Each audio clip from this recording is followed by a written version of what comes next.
hello नमस्कार केनेকুৱা আছে ভালনে আশা কৰো সকলো ভালে আছে আৰু এই ঠাইটো চাওক খুব ধুনিয়া ৰাস্তাৰ কাষত এনেকে ধুনিয়া ওয়াটাৰফল আৰু কাষত ধুনিয়া মন্দিৰ আছে শিৱ মন্দিৰ গতিকে আমি বলবম বুলি উলাই আহিলো সাৰ আৰু মই সেৱা লবলৈ আশীৰ্বাদ লবলৈ যেটো আজি এবাৰ 3 নম্বৰ সপ্তাহ হৈছে আৰু আশা কৰো সকে বহুতে মানি আছে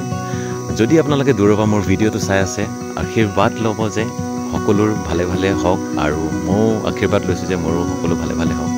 আৰু এনেকুৱা ঠাই খুব ধুনিয়া ভাবিলো আপোনালোককো দেখাও আৰু চাওক ৰাস্তাৰ কাষত খুব ধুনিয়া লাগে হয়নে মনটো ভাল লাগে গতিকে আমি ধূপ জ্বলালো আৰু মই জায়গাখিনি দেখাইও দিম আপোনালোকক বাৰু খুব ধুনিয়া আৰু আশা কৰো এনেকে মোৰ ভিডিওবোৰ চাই থাকিব আপোনালোক এনেকে কিছুমান ঠাই দেখি পাব যেটো আছে মই ওয়েষ্ট কাৰ্বি আংলঙত আৰু ঠাইখিনি নাম আকাশী গংগা আৰু কিনকিনিয়াকে বৰষুণ পৰি আছে আজি খুব ধুনিয়া বৰষুণ পৰিও আছে মাজে মাজে ৰখিও আছে গতিকে আমি তলতো মন্দিৰ আছে আপোনাৰ ওপৰতো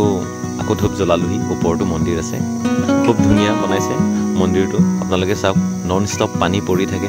আৰু ভগৱানৰ মেইন সিদ্ধি বুলি আমি ভগৱানৰ নামত আমি অলপ সিদ্ধি বনাই দিছো যেটোহে মেইন শিৱ বাবাজীৰ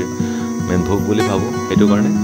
আৰু এনেকে আপোনালোকক দূৰৰ পৰা আশীৰ্বাদ লব খুব ভগৱানৰ নাম লব খুব ভালে ভালে হওক আপোনালোকৰ আৰু জায়গাখিনি চাওক একেবাৰে ৰাস্তাৰ কাষত যেটোহে দেৰি নকৰো আৰু বতৰ বৰষুণ পৰিছে আকৌ কমিছে তেনেকে যেটোহে খুব ভাল লাগিল আপোনালোকে কেনেকুৱা পালে কব আৰু পাৰিলে এনেকে মোৰ ভিডিওবোৰ চাই থাকিব এণ্ড ধন্যবাদ চাই থকাৰ বাবে হৰ হৰ মহাদেৱ